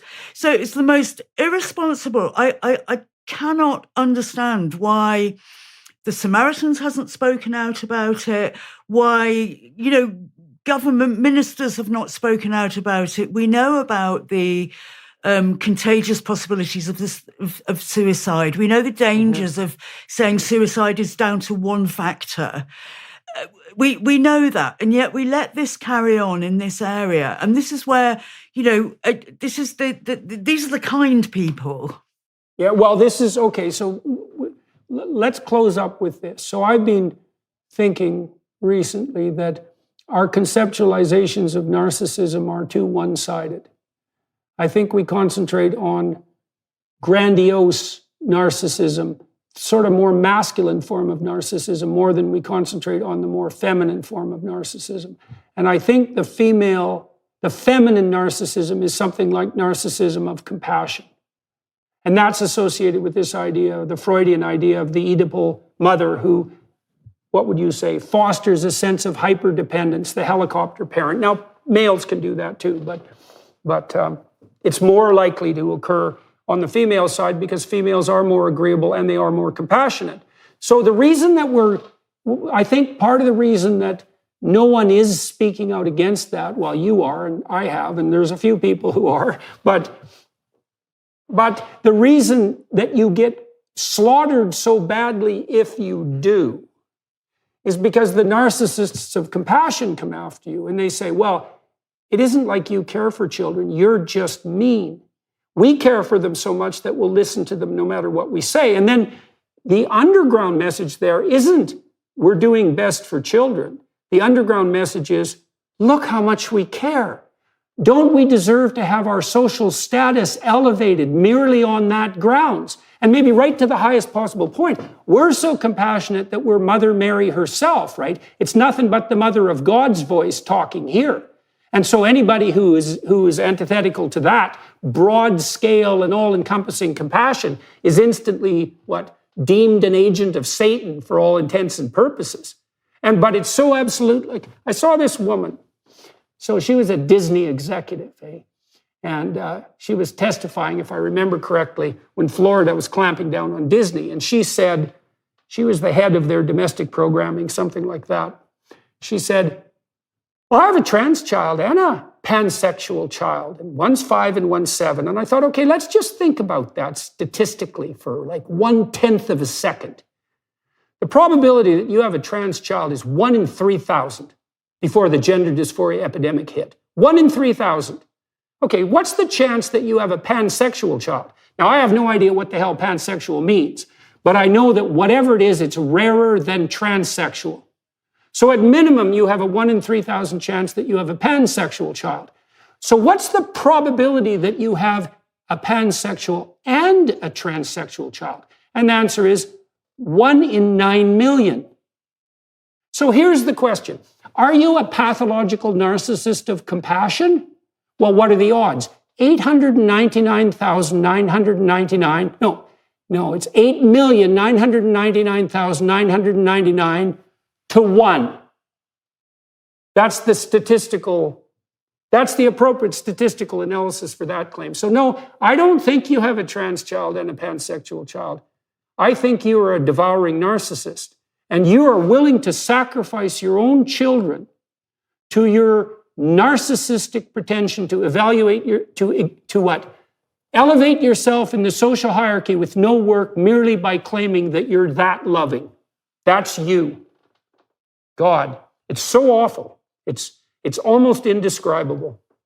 And I think that's partly that there is enormous pressures on mothers to be kind and nice and to be ever nurturing, ever compassionate, ever kind. And the other, that is the archetypal mother, the nurturer, the protector. But the other side of that is pushing away, rejecting. You can say it's the shadow side, but as Jung said, if you don't integrate the shadow side, it'll come up and bite you. And actually, if you look at other mammals, they bite their young if they're trying to, get hold of the teat and drink milk with, and the mother's annoyed and irritated and pushes them away or even bites them. And we have to integrate that because it's and make allowances for that in ourselves. That part of our job is nurturing and holding close, but it's also pushing away or allowing the child to move away, and sometimes that needs a little push, and that is fine. Right. The psychoanalyst said very wisely, I think this was Freud, but it might have been Jung, he said, the good mother necessarily fails. Right? So what you have, and this is very hard on women, and I understand this, I really do. I watched my wife go through it. My wife is actually quite a disagreeable woman, so she had less trouble with this than a more compassionate woman would have had. This is not a criticism of my wife, by the way. So when a child's an infant, so 0 to 6 months, you should be 100% compassionate because the child is immobile and completely helpless. And the rule there is whatever you feel is 100% correct. But then as the child starts to become mobile, maybe that kicks in, essentially around 9 months, the mother has to do this terribly difficult thing of starting to separate herself from the developing infant. And there's a real sacrifice in that. And there really is I would say the integration of the shadow side in that. Now, the proper way to handle that, the mature way to handle that is to think something like this, if you're female, to think, look, I did my time. I sacrificed myself for this infant. That was entirely appropriate. But I should have a life of my own. I should pursue my own things. I should pursue my relationship with my husband. I should pursue my activities in the broader world. I should facilitate my child's independence, and I should model for that child independence. And that means that the appropriate thing to do now is to move away from that extraordinarily bonded mother-infant scenario to something that's more detached and focused on autonomy and competence rather than all compassionate love. And that's, the Freudians and the Jungians were very, very good at delineating out the shadow side of the devouring mother. The best book on that, I think, is The Great Mother by Erich Neumann, which is an absolutely terrific book. Details out the symbolic representations of the devouring mother. And the devouring mother, interestingly, isn't the woman who pushes the baby away or the infant away, let's say, and says, go out and play. The devouring mother is the one that holds the child far too tightly in her loving embrace and will never let go. So, that's the shadow side of that hyper-compassion, and we're seeing that. That we might be seeing that partly. I've never said this, I don't think, but it's only been 50 years since women have really been a force in the political world. And we could assume that there's going to be a feminine psychopathology that goes along with that, just like there's a masculine psychopathology on the male political side. And, the male psychopathology might be narcissistic aggression, something like that. But the female psychopathology could easily be devouring compassion. easily. And I do think we're seeing that play out in our culture now. And God only knows what the consequence of that will be. I think that's what we're seeing in the gender identity movement, that as women gain more power in academia, in politics, etc., you've got a combination of the sort of narcissistic entitled male, which comes from the generally middle-aged cross-dressers that you find in every organisation and company and political party, these, powerful men. And on the other hand, you get this over-emotional, illogical, feeling-based kind of support and from the women, because this movement is supported so much by young women.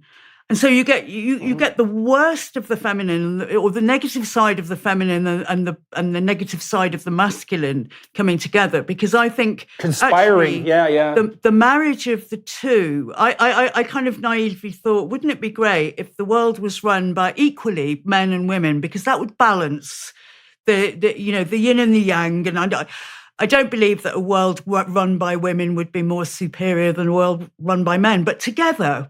But what if the negative side of men and the negative side of women come together? And I think that's what we're seeing. And on that note... On that happy note, okay, so for everyone watching and listening, I'm going to talk to Stephanie for another half an hour on the Daily Wire Plus platform. We're going to talk a little bit about how her interest in parenting and then her interest in the broader social, what would you call, ramifications of attitudes towards parenting, how all of that developed. And I do that generally with my guests, something more biographical.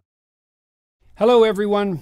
I would encourage you to continue listening to my conversation with my guest on dailywireplus.com.